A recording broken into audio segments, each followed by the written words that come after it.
Hai Mans, pernah baca artikel yang mengatakan bahwa ampleks berbahaya karena terbuat dari partikel plastik?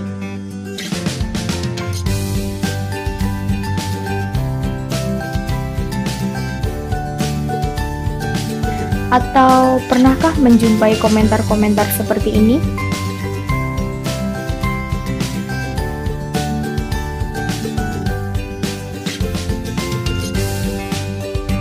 Wah, ngeri juga ya. Tapi sebenarnya, apa itu ampleks? Benarkah memang terbuat dari biji plastik yang berbahaya bagi kesehatan? Di video kali ini, aku akan mengupas tuntas tentang ampleks. Stay tune sampai habis ya, Mams. Dikutip langsung dari halaman Wikipedia, ampleks atau yang juga dikenal dengan sodium stearoyl lactylate yang disingkat SSL adalah aditif makanan serbaguna yang disetujui FDA yang digunakan untuk meningkatkan toleransi campuran dan volume makanan olahan. SSL tidak beracun, biodegradable, dan biasanya diproduksi menggunakan bahan baku biorenewable. Karena SSL adalah aditif makanan yang aman dan sangat efektif, ia digunakan dalam berbagai produk, mulai dari makanan yang dipanggang sampai dessert hingga makanan hewan peliharaan. SSL ini berbentuk bubuk berwarna krem gelap. Biasanya digunakan untuk merenyahkan kue-kue kering atau juga digunakan dalam pembuatan roti tawar.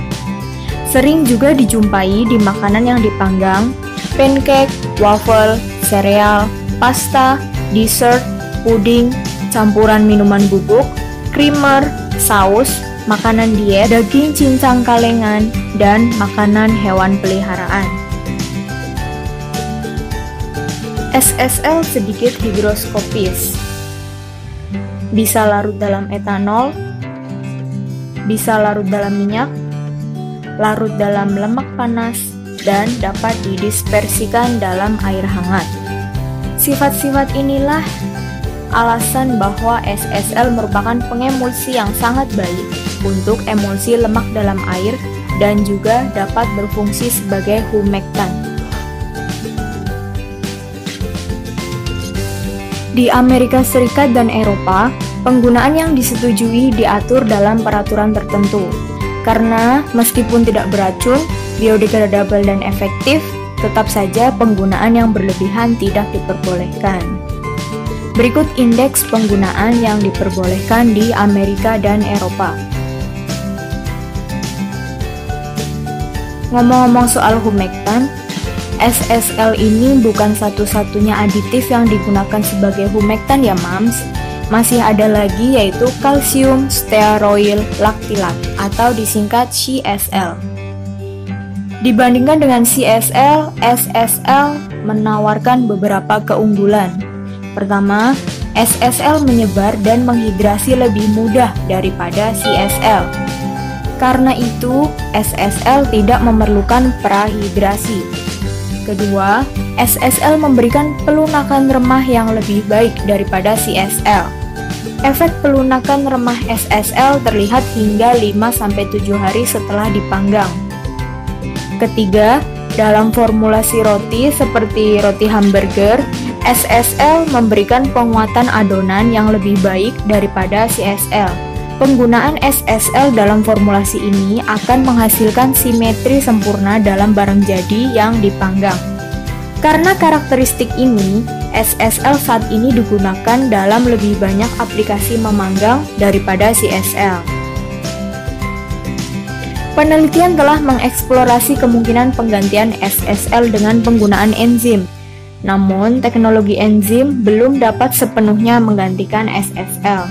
Keterbatasan utama enzim adalah produksi roti akan bergetah dengan kualitas yang tidak terduga.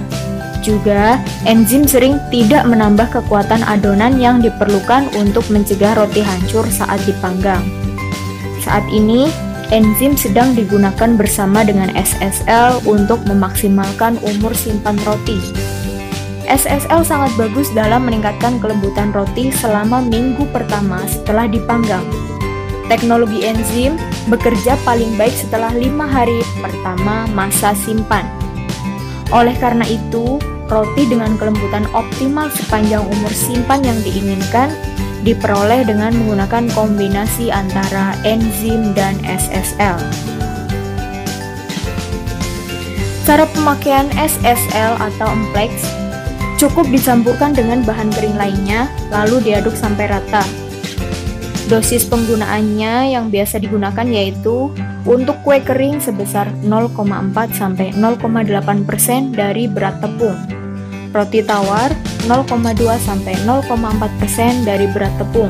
Kemudian untuk roti manis sebesar 0,3-0,5% dari berat tepung.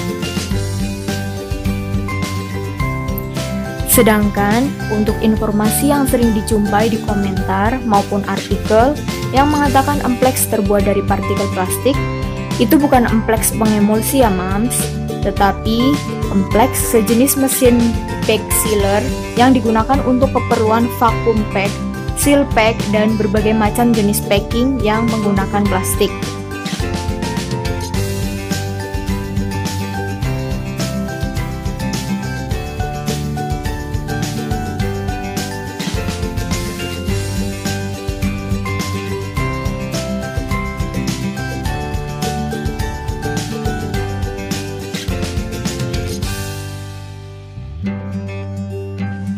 Terjawab sudah kegelisahan selama ini tentang emplex ya mams?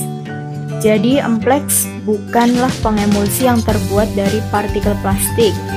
Namun yang perlu diingat tetap bahwa penggunaan emplex yang berlebihan tetap tidak disarankan ya mams.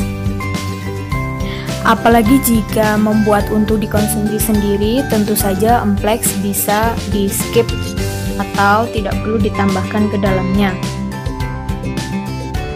Sekian video kali ini, semoga bermanfaat.